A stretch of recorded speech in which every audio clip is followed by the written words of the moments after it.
Hello guys and welcome to the Dojo. This is the first podcast of Overwatchdojo and let me just quickly introduce the team. So we are here with Nathaniel. Hey guys, it's Nathaniel Platt here, the new voice actor guy, and I pretty much do voice acting and that's about it.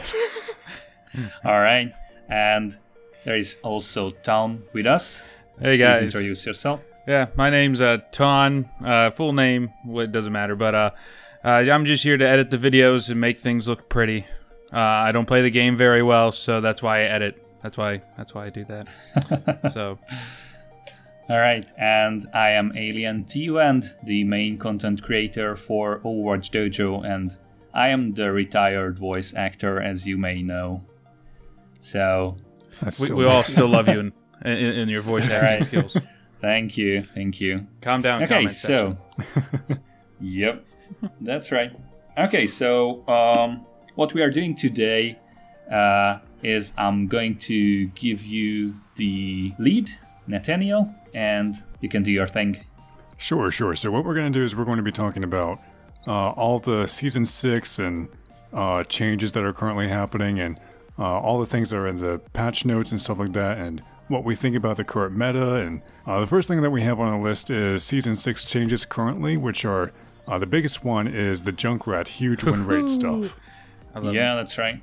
I love that. I love that so much. I'm so excited that a minute character such as Junkrat is being brought back into a meta that people weren't expecting him to be.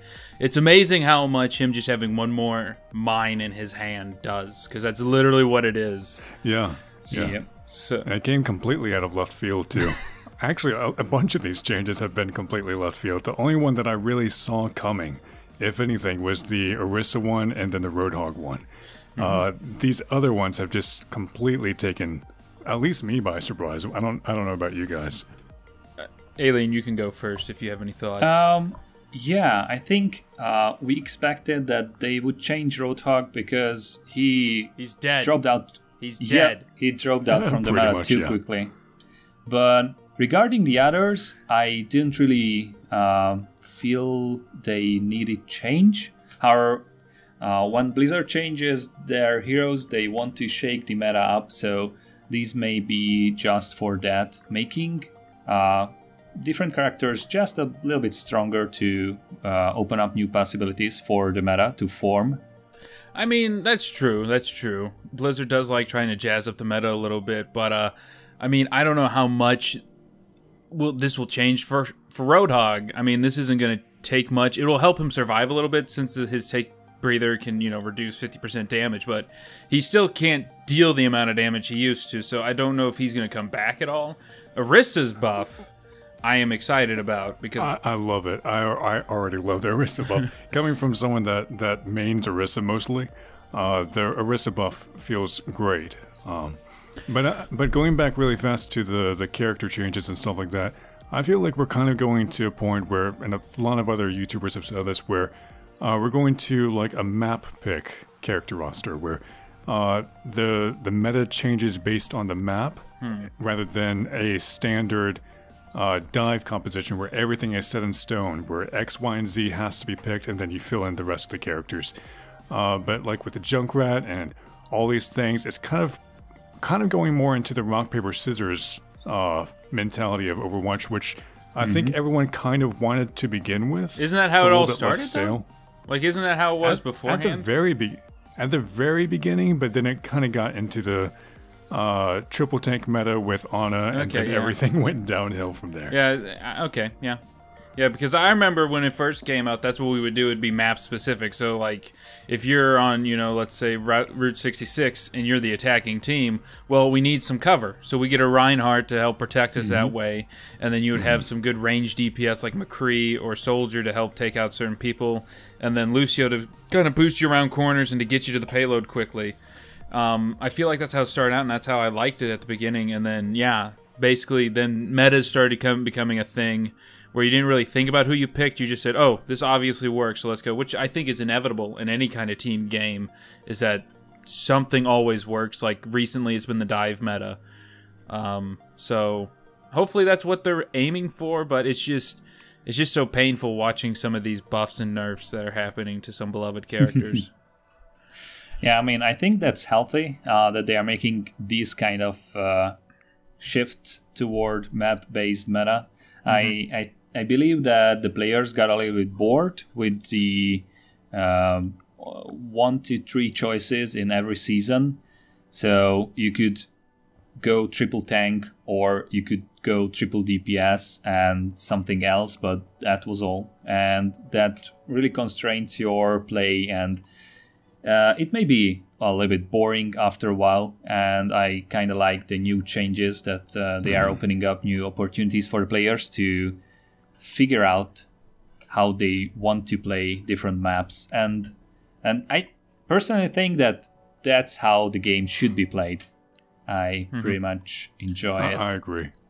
It adds a lot more fun to it that the game originally had, where there was not so much like a mystery to it, but where things were a little bit more in flux. You didn't know what to expect. You could be playing defense, and then suddenly something changes that you didn't expect, and then you have to change your entire lineup. And communication was stronger back then because you had to actively know the rock, paper, scissors of like lineups and stuff like that. And we kind of lost that when Ana came into the mix, just because it introduced triple tank, and that was exclusive. There wasn't really a massive thing that could counter it at the time. And then dive comp happened, and then the anti-dive with Sombra and stuff like that. I feel like it's finally starting to become a little bit more engaging and a little bit more fun to play now. Yeah. I can see that. Another thing I'm seeing a lot of is just more... we're seeing a lot more sniper action, at least in my lower gameplay, because I suck. But that's what I see a lot. I see a lot of Widows and Hanzos on the other team, and they're just sniping the crap out of everybody. And it's getting... In the lower ranks where I'm playing at, and I play a lot of quick play and a little bit of competitive here and there, it's feeling very CSGO-ish, where it's you have to be able to mechanically aim, and I have absolutely no job description with that. That's why I'm a Symmetra main. That's why I live that way. Probably poor life decisions, but that's where it's like, now it's no longer about teams or team comps. It's about how good you are at the character, which is important, but that shouldn't be the sole reason why. Then you're no longer in comms. Then you're no longer, trying to work as a team. You're just out there getting your, your death count up there, which thankfully there's a new game mode for those people to go away to. Yeah, that's right.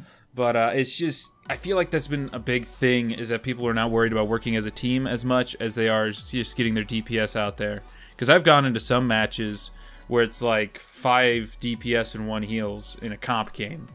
And that irked the crap out of me, that's how that was being played. Yeah. And I was just, man. So I'm hoping that changes now with Season 6 and all these updates they got. I know with 2 landmines I can do a lot of things and kill lots of DPS. So speaking of which, Alien, Tom, what do you guys think about Junkrat's changes as a whole right now in the meta? True to be told, Junkrat now has, I think it's a 70% win rate amongst GM players. Yes! Yeah, so that's kind of OP. No character should be able to pull that off. I'm hoping for slight adjustments because that's just ridiculous. I agree.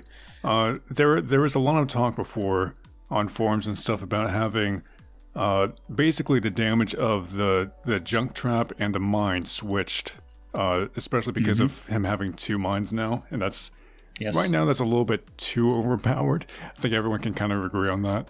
Why do we think it's overpowered? That's my question. Is it because it's one-shotting a lot of people? Is that why? Because that means we have a third one-shot problem going here, and that's probably why the community's mad.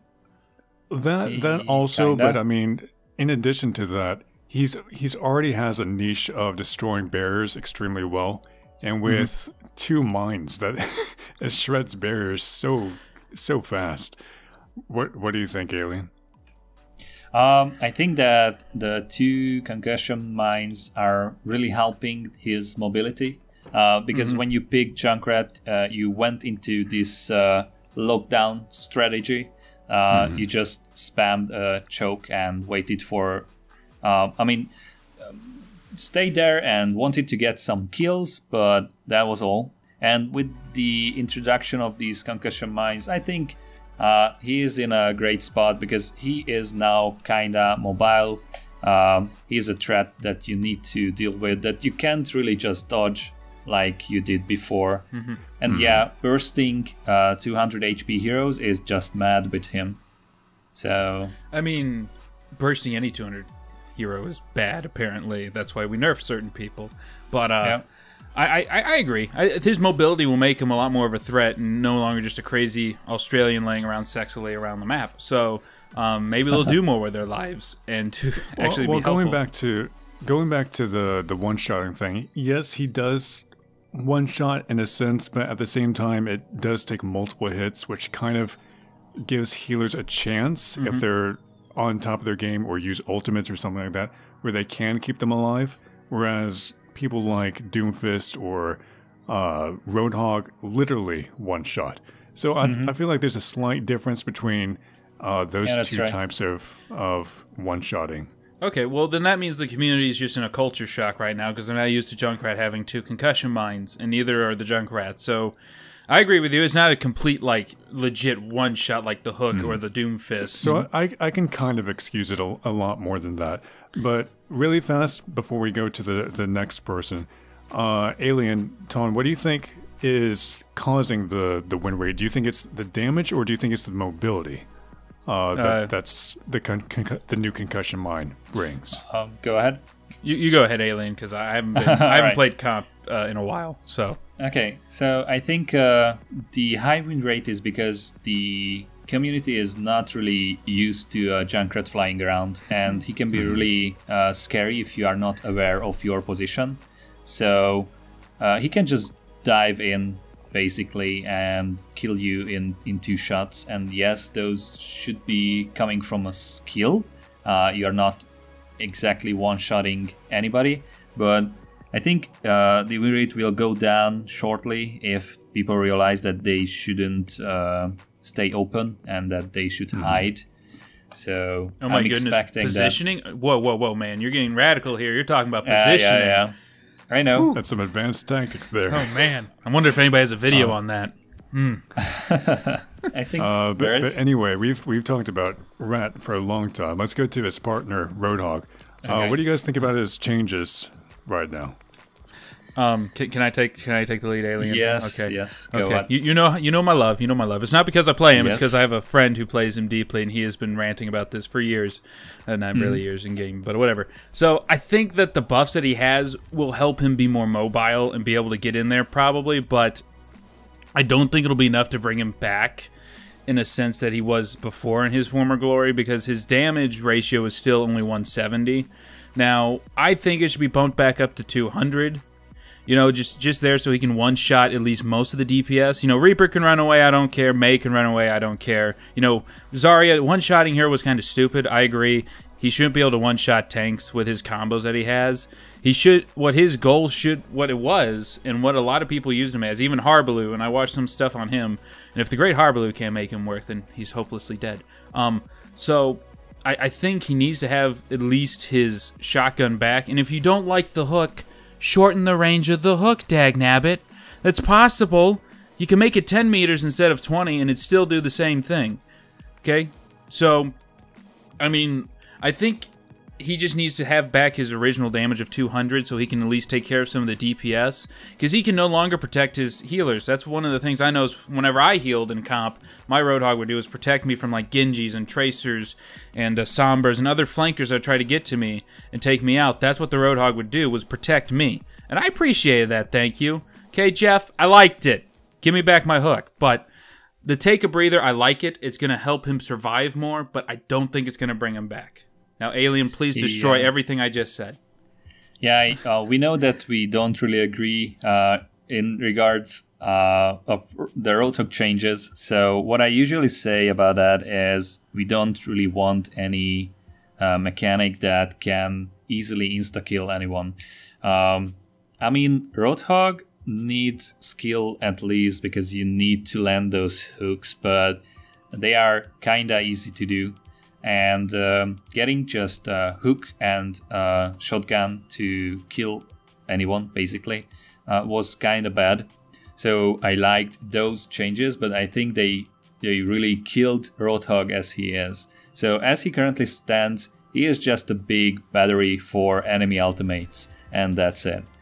Because so we are basically talking about solo queue here. Most of our viewers are playing in solo or maybe in small teams and not on a competitive level, because that's a really different world.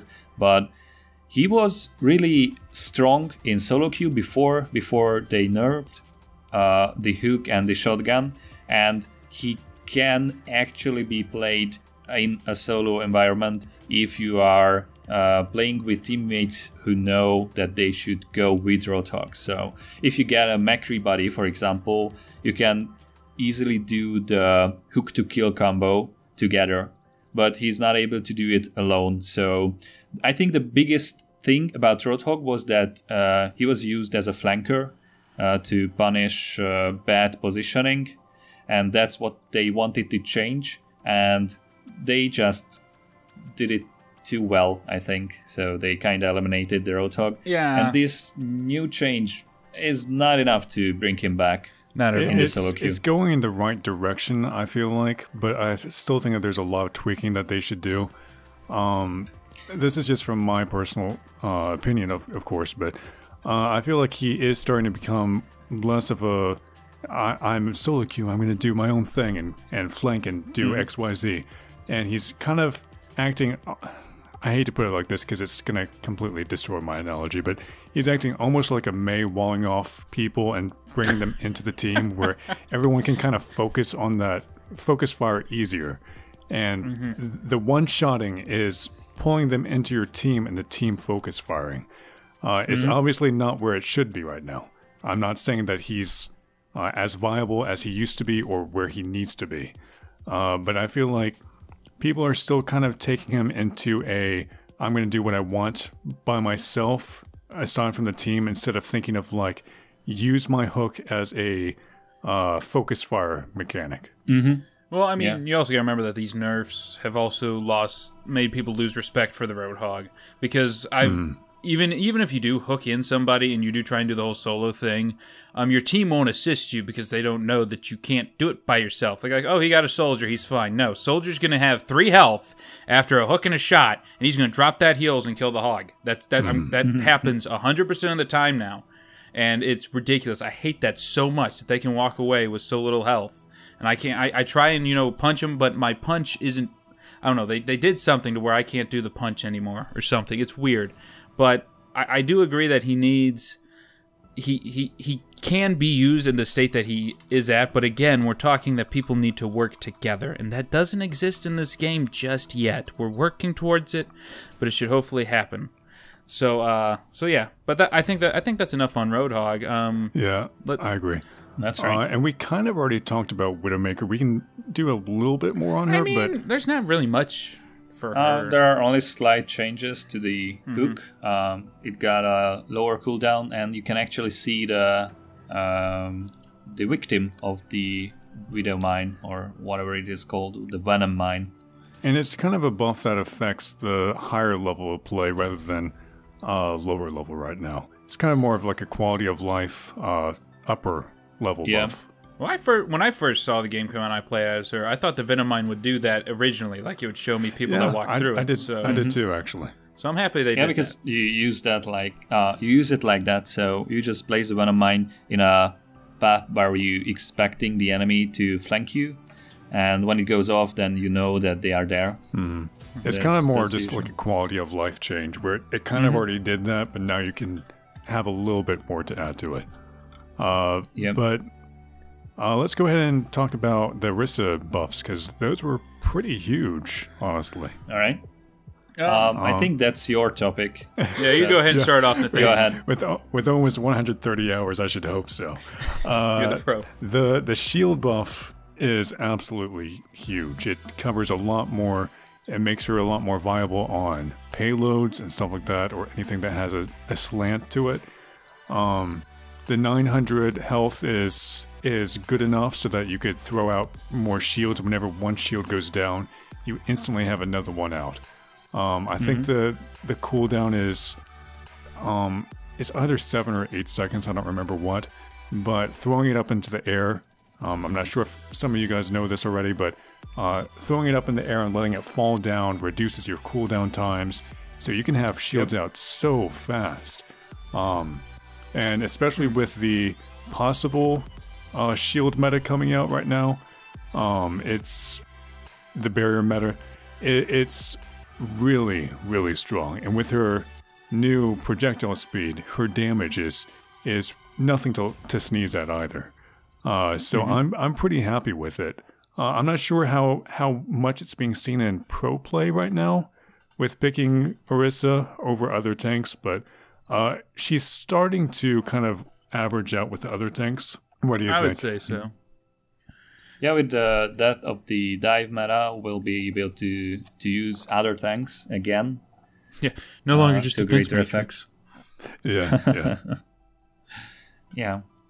So I think Orisa's. I think those are really good for her because I played Orisa when she first came out and I loved her, and it just took so long for it to get to places. So I'm glad the projectile speed increased. I can't really tell a difference, but obviously you can. Nathaniel, if you say it's faster, then I'm going to believe you that it can hit faster, so I'll go with it. The barrier thing, I like how it's bigger, so it's actually like people can actually use it instead of just you sitting in it and hogging it with like a Torb turn or something. So it actually can be used for your team because it's either about the same size or a little bit bigger than the Rein shield, if I remember correctly. But it's really nice. I wish that the health would go up, maybe just to 1,000. So it could last. With the cooldown, how fast the cooldown is, I think if the health went any higher, it would be a little bit too broken. You think honestly. so? Yeah, you couldn't kill the shield only with focus fire, but then you want to focus fire players doing bad things and positioning oddly, not shooting the shield all day. Okay, I'm shot down. I get it. No more shields, Ton. You can't have them. I get you. Okay. So, but I mean, I'm glad where she's at, and she needed to get somewhere because she's such a great tank, and she's so versatile. The one thing that sucks, and I think they haven't really worked on it yet, is her hitbox on her head. You know? Yeah, and I've said this many times, but if they could rework anything with the character, I wish that they would make her fortify so that it either reduces how much, not the hitbox, but like, the damage multiplier when you get headshot by an enemy. It would make sense for the fortify to either reduce that or to negate that during the duration. That would be nice. And it would increase her survivability, which I think is a big issue with Orisa right now, is her survivability by herself. It is. Yeah. I think so. I mean, that's not too bad because you don't want an Orisa to go on a rampage and kill everyone with the rifle. What is that rifle called? Yeah, the fusion driver. Fusion driver. Fusion driver. I was looking for that. Thank you. You're welcome. Yeah, so that would be ridiculous because then she can just shield dance all day, and I think.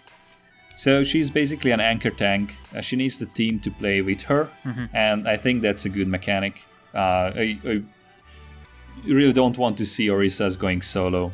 Oh no, right. I don't want them to go. I don't want anybody to go solo. I'm just saying her survivability, even with healers or whatnot, staying on them. Because whenever I see an Orisa in game, I switch to Mercy to keep them alive. I usually pocket the Orisa because even with the armor and their fortify, and so it's a pain in the rear to keep an Orisa alive as a healer and try and help everybody else.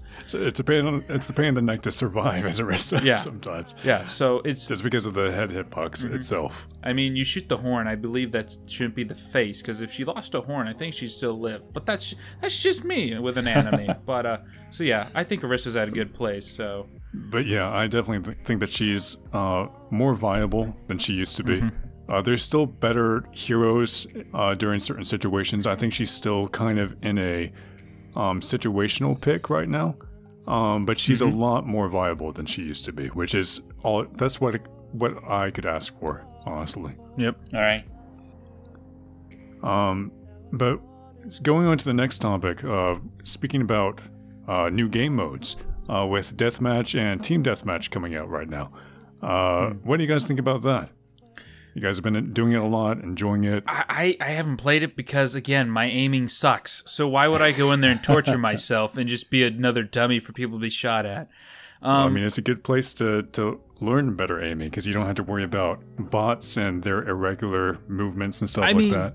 You're right. It is better practice and does work out a lot better. I think the biggest thing that kind of irks me about the game mode being out here is that Blizzard broke again to the freaking people. Because remember, this isn't the first time they said something's not going to happen, and then it happened.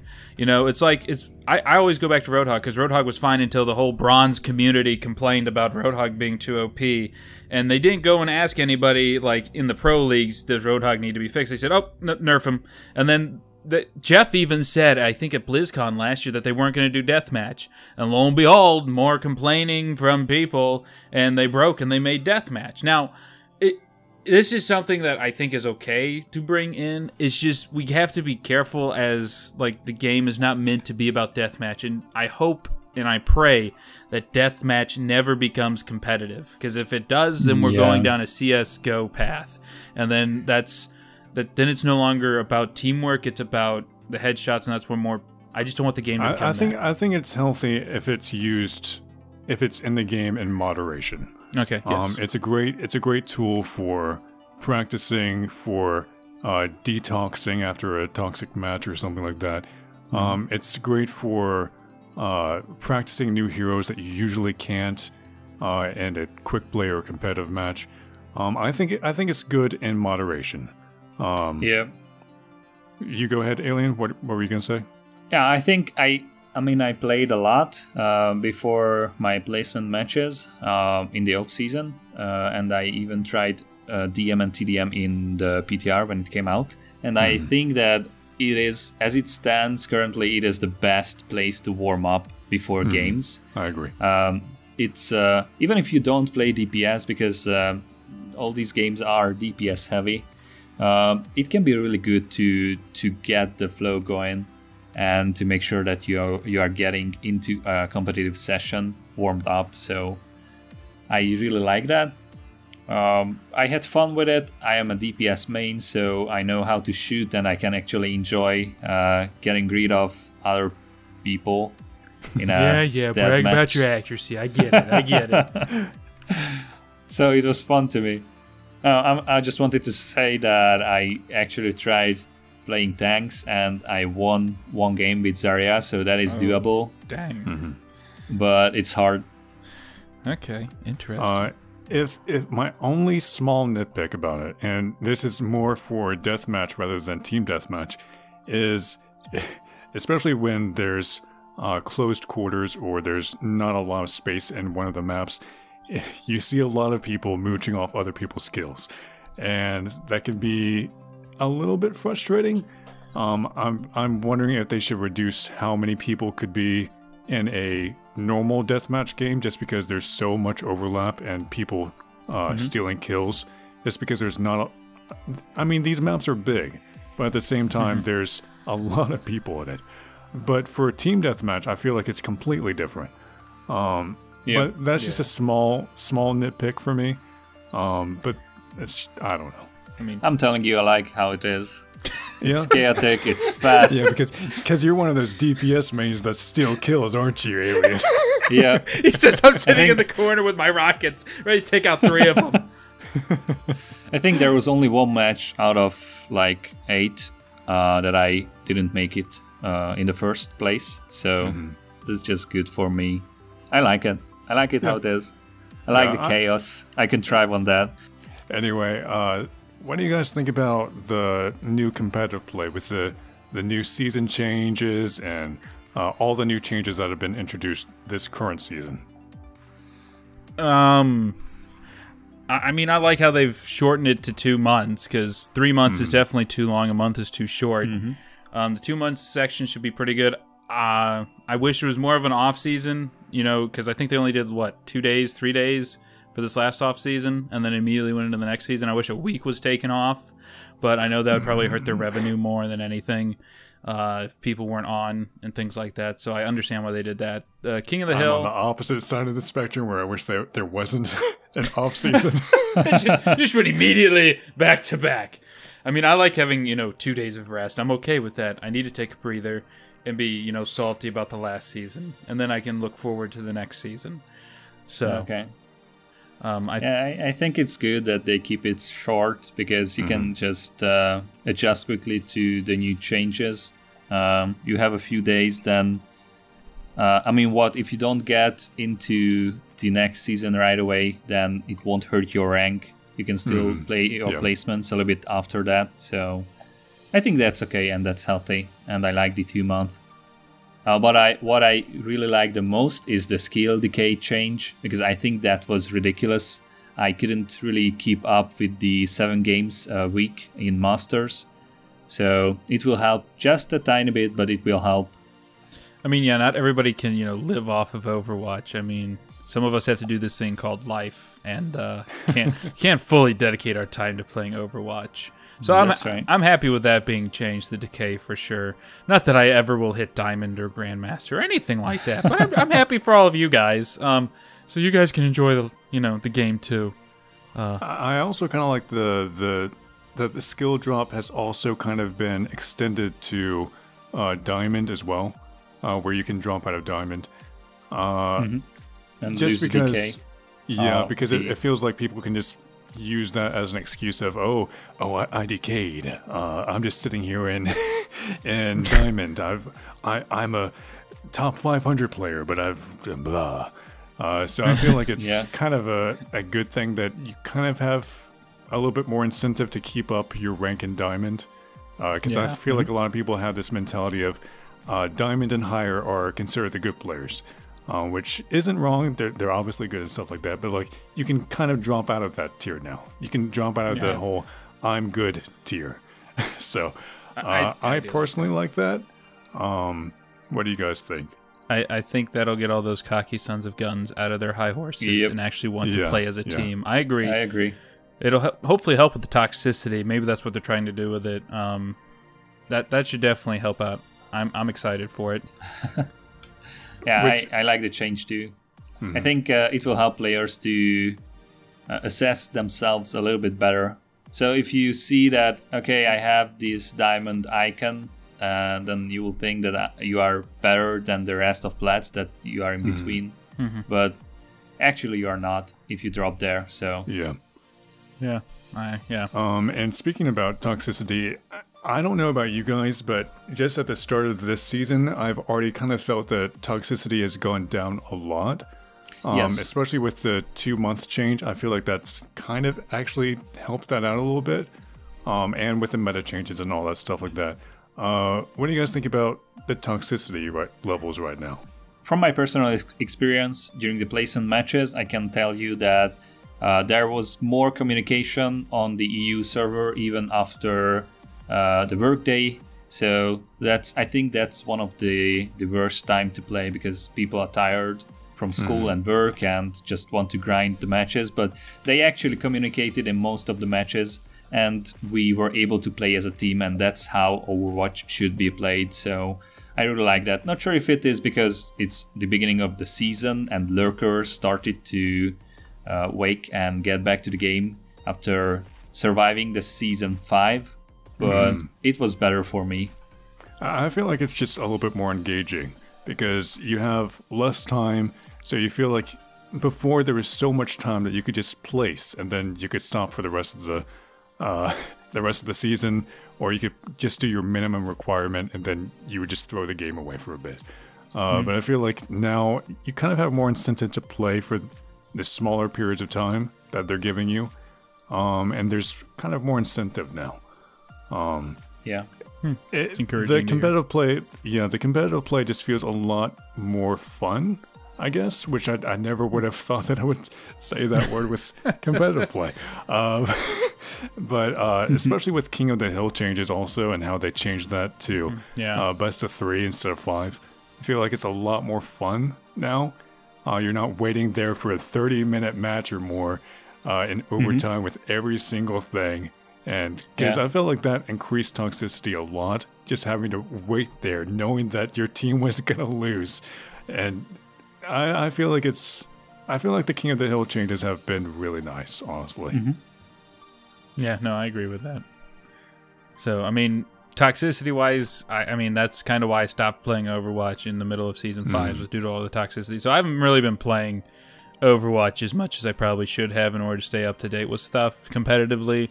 It's just the toxicity was so bad, but now that you guys are saying it's probably better, I might actually play more competitive this season with that in mind. Yeah. And maybe get out of gold. Maybe. Possibly. Just fingers crossed. Well, we'll see. Let's go to the next topic of Season 6 changes to come, like in the future and stuff like that. Like with the D.Va rework, Mercy changes, Rein change, and the new upcoming map, Junkertown, and stuff like that. So, Alien, from your perspective and your ELO, what do you think about D.Va's rework and the things that are going on in the PTO right now? All right, so we just recently had a guide about D.Va and her use, and now we see that she's getting reworked. And what I can tell you is that I like it, because D.Va's shield was kind of what made Season 5 a lot harder for anyone, because you just had to press the right mouse button or whatever it is bound to and eat every ability in the game and every ultimate if you timed it well. And if you just flash the shield every now and then, there was a high chance that you can still do that without much of a skill. And I think it's good that they are throwing these abilities and mechanics away that have a high impact on the game and low skill ceiling. I really like that. However, the D.Va will be really interesting if the changes roll out. So she used to be a really aggressive tank, and she's getting back into that position. So you will be able to fly into the face of the enemy wherever they are and just bomb them with the new missiles. That would be interesting to see in the weeks to come. Yeah, I think the new D.Va reworks are nice, especially since they're getting, that Matrix kind of out of the way, because that has been the bane of everybody's existence, and that's it's just ridiculous. I wasn't excited when I saw the ability, and I wasn't excited when they said, oh, we're going to make it to where her Matrix stops your ammunition at the muzzle, because we're trying to stop that. So shortening the time span will help. The little missiles, those will help grind down tanks and shields a lot. I feel like. So that's going to be an interesting thing. And the whole shooting while flying thing, that's a nice addition. Because, I'm in a freaking mecha and I've seen her do it in the movies. Why can't... Yeah. So... That's right. It's like, finally, Blizzard, getting the basics out of the way. But... it kind of felt like before the changes with being able to shoot and fly, you would try to protect your team from a Pharah or something like that, and you would fly up there not being able to do much except for absorb it. But now it feels like you kind of can zone her out slightly, if not, obviously not like take her out by herself as much. I'm not sure if her DPS is high enough to do that, but at least you can kind of push them back and zone them away to protect your team more. What do you think about that, Alien? How do you think that she's going to fit now, at least against airborne enemies right now? What you say, I think that's true. She can be used to zone the enemies as a result of the damage changes that they did. I think that's a welcome change for D.Va. It should be a lot more interesting to play her compared to the shield machine that she was in Season 5. Yeah, it seems like Blizzard's trying to get a lot of the DPS, feng shui to all of their characters, so that they're not just sitting there, defending and having shields up or whatnot, unless they're supposed to do that, like certain big German men. So they're trying to make the characters a little bit more active, and I think that's welcome. Well, especially with D.Va. D.Va's in a mech, and it's a military mech that's built to go and attack, not built to defend. The Matrix is only there to stop things from hitting your mech. That's really what I thought it was. Its first purpose was to stop things like within its immediate area, and the reach of it's insane. So, but I think hitbox is crazy. It is. So I think she's at a good place right now. It's gonna be intriguing how people use the micro missiles. I think so. Yeah, I'm happy with where she's at. I think it's interesting because at the start of the game, at the start of Overwatch Season 1 and the beginning of Overwatch, it felt like there was a lot more, oh, you're new to FPSs? Oh, don't worry about it. We have X, Y, and Z for you. But now it feels like they're kind of gradually increasing the skill ceiling for almost all characters. Even Lucio, who was probably the easiest character in the game at the time, it's a little bit more rewarding to play him and the other characters now. It feels like they're kind of pushing Mercy and all these characters that were kind of easier to play and making them harder to play but more rewarding at the same time. I mean, now that you mentioned Mercy, I think we should move on to her, because hers is just how she's been redone is, I think, really interesting but yet kind of scary. But hopefully, rumor has it that some of the things will be changed, because I'm looking at the patch notes right now. I'm glad that the Resurrect's no longer the ultimate. I'm a little bit happy about that, but a little bit sad at the same time. I'm glad that nobody will no longer have the excuse of saying, "Oh, I'm gonna go hide now." So yeah, have fun dying and things like that. I think it's nice that they have the Resurrect. I'm happy about the ability cooldown being at 30 seconds. That was my biggest concern, was what the cooldown was. And so with it being at 30 seconds, I think it'll be doable. And only resing one hero, I mean, that's nice. I wish it could do 2 possibly at certain times. Like it could, work up to 2 after, after a minute or something. Maybe changing it to 2 people or something. Maybe during the ultimate, or it's kind of like, Junkrat's concussion mines, where, it builds up to having 2, or like Symmetra stuff, it builds up to 2. So, but instead of it happening, 30 seconds and then like another 15, you have to wait a whole minute before you can get the 2. And so that way you could still kind of build up and have kind of a more of an impact when you do the res. I know people don't like that idea of the res actually doing something, but resing one hero means you have to figure out who's the best. And then people are going to be like, oh, I'm the best, you need to res me. And then it might create toxicity. It has the potential of doing that, I feel like, because people are going to be pissed if you don't heal them. But on the other hand, it forces Mercy players to kind of play a little bit more smart, knowing who to res if they have ultimate versus resing a tank because they're a tank. All sorts of things like that are going to increase the skill cap of the hero and make her a little bit more rewarding and harder to play, both mentally and mechanically. But I actually have a quick question about Mercy, because I haven't played Mercy on the PTR recently. With her new res, is she still intangible during it, or does she lose that? No, okay, good. I was about to be really mad if they kept that. No, that's no longer the case. What do you think about it, Alien?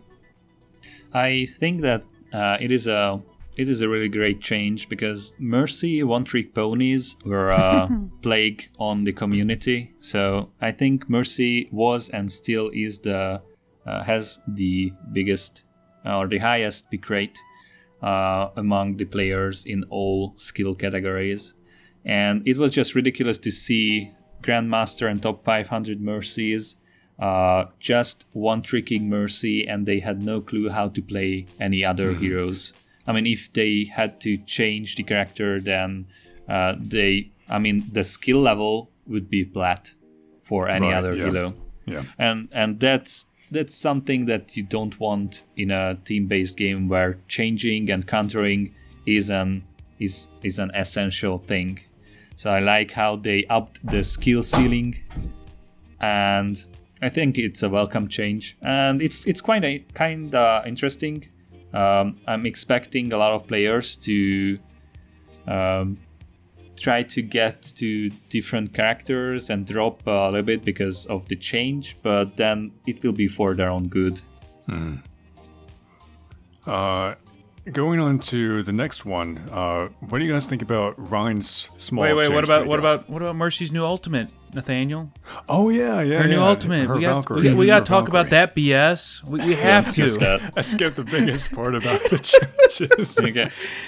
You have any words, Alien, before I go at it? Yeah, I think it was funny that they upped the damage, so Mercy was the biggest threat in the game for a short while. They actually nerfed that. Yeah, I know, but it was funny to see. It was still funny to watch it. You're right. Oh man, Nano boosts the Mercy now, guys. That's the true strat in PTR. Yeah, that's right. I like how she became an angel or a Valkyrie, the new name of the ultimate, boosting the abilities. I think that's good. It needs a lot more awareness of the situation, that when you should activate your ult to get the most benefit from it. It's not like the rest. Yeah, I like it. It's a really nice addition. I feel like it does promote more battle mercy, I feel like, but since they nerfed the whole double damage rate and the increased fire rate, it should be fine, hopefully, now that nothing crazy will happen. But I think battle mercy will slowly decline after a little bit once the hero kind of sinks in a little bit. Kind of like how Bastion was kind of a little bit. Everyone freaked out about him for a time being, and then everyone kind of realized that there's things to do around him and stuff like that.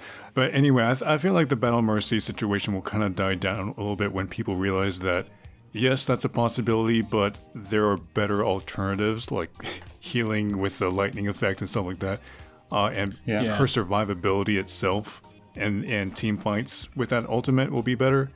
I think people will kind of realize that, yes, you can do that, but it's kind of not a smart thing to do. It's not exactly. I like how her staff can now, heal multiple people at once. I enjoy that so much because I've had so many times where I need to heal multiple people in a big team fight, and now that I can do that, I think the radius of it, it doesn't say on here how wide the radius is whenever she does that, but I think it's about a 5 to 7 meter radius around the first person you hit. Because that's something like that. Because I think that's what it looks like to me whenever I do it. So my quick question about the damage coning effect that she can do now is, what's the damage buff percent compared to Orisa's? Because it almost feels like her ult is exactly the same as Orisa's, except for she can fly. So I don't think they buffed her damage boost. Yeah, I don't. I think it's still like 30. Wasn't it like 30% damage boost or something? It's 33% because if you buff a hog with it, he goes back to being the old hog. So yes, it's about 33% damage boost. So no worry, your wrist is still viable with her little drum coming down and saving the day. It's still there. One question I have for you, Alien, because you've been on the PTR, and maybe Nathaniel. The whole part where she ults, the regeneration passive thing, no longer interrupted when Mercy takes damage. What the heck does that mean? Does that mean she just doesn't take damage anymore, or? No, the whole thing where if you're out of line of sight, or not out of line of sight, when you're not taking damage from someone, you gradually heal over time. Yeah. You still gradually heal over time despite taking damage now. It's not going to negate damage like a Zen ult or anything, but you will slowly gain health over time, just like usual. That just means that if you are not focused by the enemy, then you are able to survive easily. So yeah, no, I'm excited about how her ult is, and I'm glad that they nerfed certain aspects of it. They also changed the flight speed of her hovers now. It was like 11, now it's down to 9, so it's a little bit slower and easier to do. Let's go on to the lesser things of Rein's small buff that he got with his shield. Oh my lord, that needed to happen. I can't tell you how many times. It's a small thing that I feel, it's a small buff, but at the same time it helps a lot. It's a big quality of life change. Yes, it's a quality of life change that was needed. I would like to know if people are utilizing my barrier, or if they're running by me and just saying screw the barrier. Then I can charge it and swing my hammer. That's the gist of it. That's right. So yeah, I'm excited for Reinhardt and that change. So yeah, it's been needed. A lot of players misused the Reinhardt shield, using him just to put up a shield and then break it and put it up again, and they're not doing anything. And if you're able to see that there is no one behind you, then you should get the idea that you need to do something else instead of keeping the shield up. Yeah, it'll be a nice little addition to shot culling. Also, it could be used probably for peeking around corners too in some instances. But I'm excited for it. So yeah, I'm happy for Rein. He finally needed that little change of life. Yep. And finally, Junkertown, the new payload, the new payload map, which I'm really excited about. All right, so I'm glad that it is a payload map and it's not another King of the Hill. Oh, jeez. It's nice to see that they are introducing different kind of maps, and I like the style of the Junkertown. You know what it reminds me of? Real good. You know what it reminds me of? Reminds me of TF2. That's the kind of feel I get from it. Yeah, you know what was happening. Just the look of it and the feel of it, and even the little animated short that went with it was kind of TF2-y to me. Like it was, but I like the feel, surprisingly, of that being in the game because it really fits with how Junkrat and Roadhog are as characters in the Overwatch universe. But I'm happy that it's a payload map and it has a really cool way of winding. It's very turny. Like there's a lot more turns in it than I think in the other maps. Or maybe there's a lot more diversity with the map. Also, there's a lot of open and closed areas, which I'm very happy about because it means that there will be more situational picks per point. I think maybe. Yeah. So and it just feels kind of refreshing because it's not just a straight path with massive zones. There's places to hide. There's places to snipe from, to get up high with. I just like the diversity of it. I feel like it's what Horizon could have been if it was designed a little bit differently, but it's a payload map, so it's even better. So it makes it all the better. And there's a little like King Chamaji, whatever the little rhubarb thing is. It's on the payload, so that makes it even more beautiful. And just I love the Pachimari. I love the Pachimari. That's what it's called, Pachimari. But I like what they did with the thing, and they did a lot of lore stuff with it too. So that was kind of nice. One little mechanic I was really surprised to find out about is that in the attacking spawn, if you stand on like 2 pressure plates in there, it opens up to like a little secret alcove inside of there. Oh, I didn't know that, actually. Yeah, I think if you first spawn, it's like behind the bike, and there's 2 pressure plates, and if 2 people stand on it, it opens up a door along the wall there, and there's like a vault back there, and a small bed, and stuff. It's pretty cool. Like, it's those little Easter eggs in maps that I think will be really cool and nice. So it's kind of like on Black Forest where you can break the barrier to your right. It'd be nice to see more elements like that in certain maps. I feel like, secret passageways to maybe make shortcuts to getting to the payload or getting to certain places from your spawn, I feel like would be nice. But maybe be a bit overpowered, but I think it'd be a cool element to add, to certain maps. Yeah, I agree. I think it makes these maps a lot lively, that they are introducing these small changes. And with Junkertown, what I really like is how they are creating the backstory for Junkrat and Roadhog. That was nice to see, the cute animation. I'm glad they're taking different approaches to the animations too. They're not just doing the typical Shimada Bros animation where everything is super high res stuff. They're kind of downgrading it to the Doomfist animation, which was incredible. The anime style, or the TF2/Source Filmmaker style animation that they did with Junkertown. Like, I'm enjoying the diversity that they're starting to finally put into the animations now. Yeah. Oh yeah, I agree. It's definitely nice to have. So, but I think Junkertown's a good map. It has lots of high ground for those who like it up there.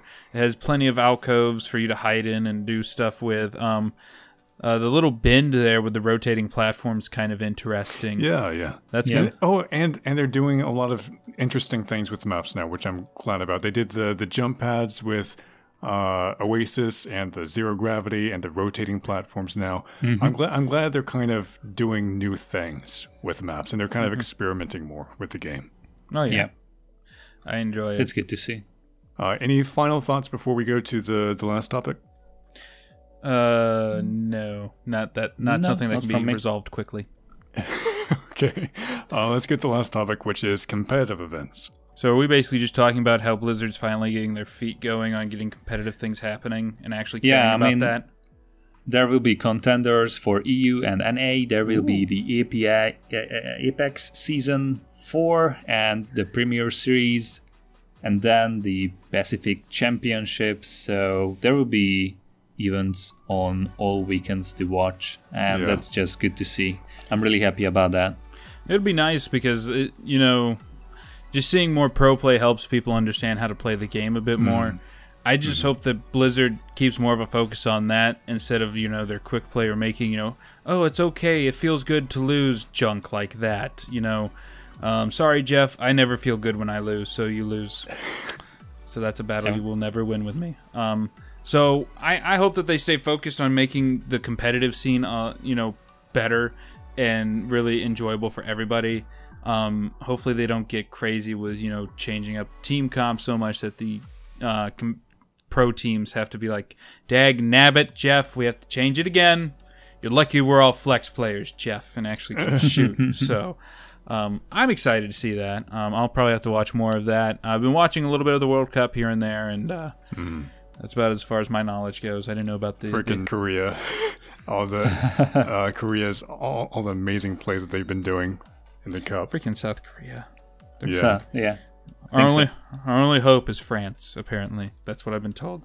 France can beat South Korea. That's hopefully fingers crossed. We'll see. Any final thoughts before we wrap up the podcast? Don't forget about our 3v3 tournament. Yeah, on the 16th of September we will have a 3v3 tournament. There will be a link in the description. Bam. So you can join with a team. There's a card there, right now, right there. Click it. Click. Okay, I'm done. All right. Anyway, guys, I think that pretty much wraps everything up for the podcast. If you guys liked it, please like, favorite, comment, share, and subscribe if you're not already to the Overwatch Dojo. We also have a Discord if you guys want to join that and talk to some amazing nerds in the Overwatch community. And I think that pretty much wraps everything up. So thank you guys so much for watching. This has been Nathaniel Platier. This is Tauntaun777. And this is Alien T-Wend. And we'll see you guys in the next video. Bye-bye. Bye-bye. Bye.